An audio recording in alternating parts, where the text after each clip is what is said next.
ఈ లోకంలో రెండు రకాల వ్యక్తులు ఉంటున్నారు. ఒకరు ఆత్మ సంబంధమైన వ్యక్తి, ఇంకొకరు ప్రకృతి సంబంధమైన వ్యక్తి.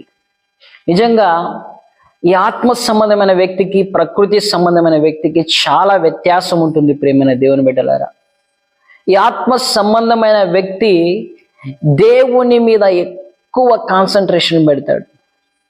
అందుకనే దేవుడు ప్రతి ఒక్క వ్యక్తి ఆత్మ సంబంధంగా ఉండాలని ఆయన ఆశపడుతున్నాడు. ఈ ఆత్మ సంబంధమైన వ్యక్తి ఏ విధంగా ఉంటాడంటే, పరిశుద్ధాత్మ దేవుని యొక్క నడిపింపు ఈ ఆత్మ సంబంధమైన వ్యక్తిలో ఉంటుంది. ఈ ఆత్మ సంబంధమైన వ్యక్తి ఎల్లప్పుడూ ఆత్మ సంబంధమైన విషయాలు ఆలోచిస్తుంటాడు. శరీరాన్ని గురించి ఎక్కువ ఆలోచించాడు. శరీర కోరికల మీద ఎక్కువ ఆశలు ఉండవు. కానీ ఆత్మ సంబంధంగా ప్రార్థన చేసుకుందాం, వాక్యం చదువుకుందాం, దేవునితో సమయం గడుపుదాం అనేదే ఈ ఆత్మ సంబంధమైన వ్యక్తికి ఎల్లప్పుడూ అదే ఆలోచన ఉంటుంది. ఆత్మ సంబంధమైన వ్యక్తి ఎవరంటే, క్రొత్తగా జన్మించిన వ్యక్తి, క్రొత్త మనిషి.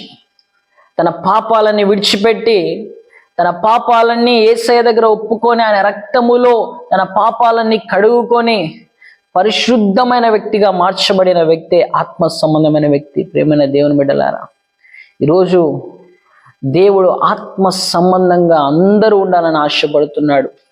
ఆత్మ సంబంధమైన వ్యక్తిలో ఆత్మ ఫలాలు ఎప్పుడు కనిపిస్తూ ఉంటాయి.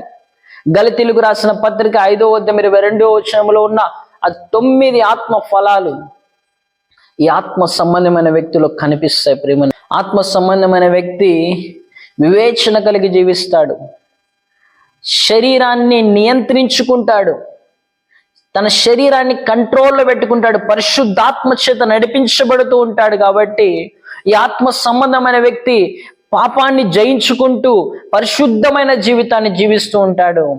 కానీ ప్రకృతి సంబంధమైన వ్యక్తి ఉన్నాడు కదా, ఈ ప్రకృతి సంబంధమైన వ్యక్తి ఏ విధంగా ఉంటాడంటే, ఈ ప్రకృతి సంబంధమైన వ్యక్తిని అపవాది అయిన సాతాను పరిపాలిస్తూ ఉంటాడు. ఈ ప్రకృతి సంబంధమైన వ్యక్తి యొక్క మనోనేత్రాలు మూయబడి ఉంటాయి. ఆ ప్రకృతి సంబంధమైన వ్యక్తిలో ఆ శరీర కార్యాలు క్లియర్గా కనిపిస్తాయి.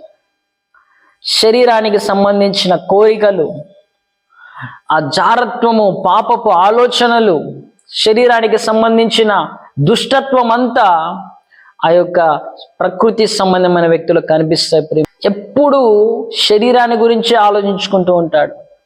శరీరాన్ని సుఖపెట్టాలని, శరీర కోరికల మీద ఆలోచన కలిగి, న్యాచురల్ థింకింగ్ కలిగి ఉంటాడు. సాతాను యొక్క నడిపింపు కలిగి ఉంటాడు.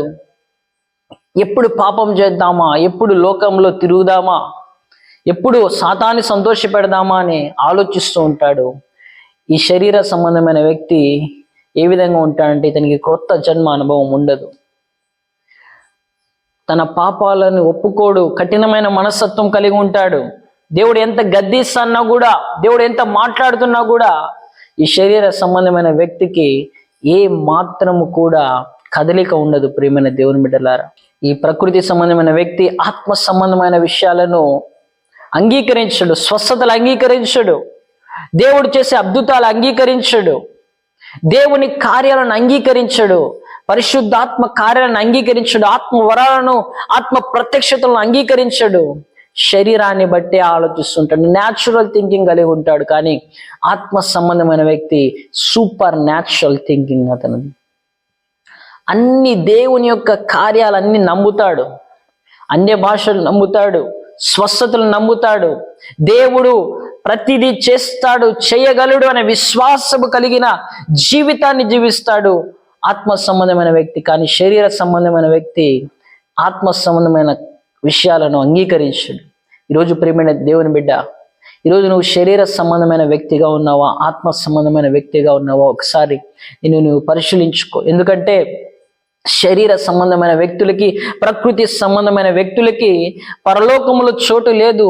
పరలోకము యొక్క గేటు కూడా వారు దాటలేరు. ఎందుకంటే శరీరాన్ని బట్టి నడుచుకునే వారికి, శరీర విషయాల మీద మనస్సు ఉంచే వారికి పరలోకంలో చోటు లేదు. ప్రియమైన దేవుని బిడ్డలారా, నువ్వెప్పుడైతే నీ పాపాలు ఒప్పుకొని, నీ పాపాలు యేసు రక్తంలో కడుక్కొని ఆత్మ సంబంధమైన వ్యక్తిగా మారి పరిశుద్ధాత్మ నడిపింపు కలిగి ఉంటావో, అప్పుడే పరలోక రాజ్యములో దేవుడు నీకు పాలు పంపులు దయచేస్తాడు. కాబట్టి ఈ మాటలు వింటున్న నీవు నిన్ను నువ్వు పరిశీలించుకో.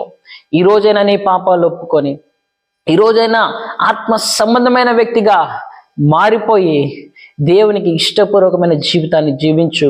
పరిశుద్ధాత్మ నడిపింపు కలిగి ఉండు.